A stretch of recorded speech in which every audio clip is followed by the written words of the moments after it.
Bienvenue dans cette capsule d'introduction au Lua, un langage de programmation majoritairement utilisé pour le scripting. Le Lua possède un site web très documenté ainsi que des tutoriels pour apprendre à l'utiliser. Cette vidéo n'a donc pour but que d'introduire le langage et d'expliquer en quoi il peut être intéressant. Par la suite, c'est ce langage qui sera majoritairement pratiqué sur la chaîne. C'est plus précisément la version 5.1 du Lua et de Lua Just-in-Time qui sera abordée. Le Lua est un langage de programmation simple qui possède des caractéristiques intéressantes le rendant très puissant. C'est un langage avec un niveau d'abstraction élevé par rapport à un langage comme le C. Sa syntaxe peut être rebutante par rapport à d'autres langages qui suivent certaines conventions.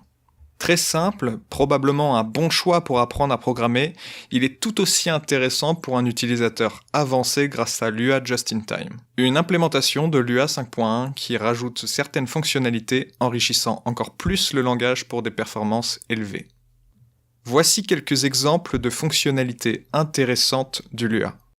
La boucle for en Lua possède deux formes.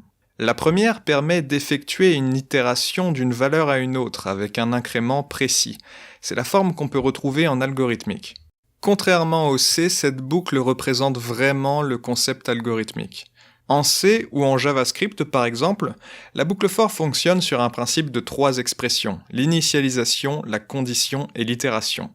La condition est testée à chaque itération pour savoir si la boucle doit continuer, ce qui peut mener à des habitudes moins performantes que l'idée de base, c'est-à-dire itérer entre deux valeurs. Quand la première forme n'est pas suffisante, la deuxième forme permet alors d'itérer non pas entre deux valeurs, mais via une fonction spéciale nommée l'itérateur. Le Lua implémente des itérateurs de base et l'utilisateur peut aussi créer ses propres itérateurs. Cette forme du for est plus puissante, mais potentiellement moins performante. Un autre point intéressant à noter est la cohérence du Lua en matière de portée des variables. Par exemple, dans le cas du for, la variable d'itération est locale à la boucle et pour chaque itération. Ce qui signifie que la variable de la première itération n'est pas la même variable que pour la seconde. C'est une subtilité qu'on peut mieux comprendre en pratiquant et qui sera probablement abordée dans les vidéos Do It sur la chaîne. En Lua, on peut aussi retourner plusieurs valeurs. Ça permet de faire des choses intéressantes, par exemple retourner des variables facultatives comme des messages d'erreur. Cette simple fonctionnalité affecte considérablement toute l'utilisation du langage, car le nombre des valeurs de retour des fonctions devient aussi flexible que celui des arguments. On peut donc passer le résultat d'une fonction en argument d'une autre fonction si ses paramètres correspondent. En Lua, les tableaux n'existent pas vraiment. À la place, il y a les tables. Une table est une structure très flexible qui permet d'associer une clé à une valeur. Là où ça devient intéressant, c'est que la clé ou la valeur peuvent être n'importe quelle valeur valide, comme une chaîne de caractères, un nombre, une table, une fonction, etc. La clé de chaîne de caractères 1 est donc différente de la clé numérique 1.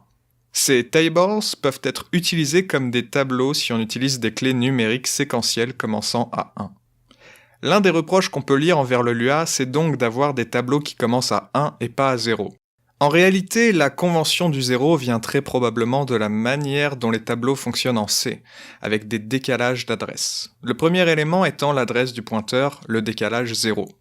Mais les tables ne sont pas des tableaux, et encore moins des pointeurs. Commencer à 0 n'a donc pas vraiment de sens, c'est plus une habitude qu'autre chose. À tout moment, on peut supprimer une paire du tableau en lui mettant la valeur nil, qui correspond au nul d'autres langages.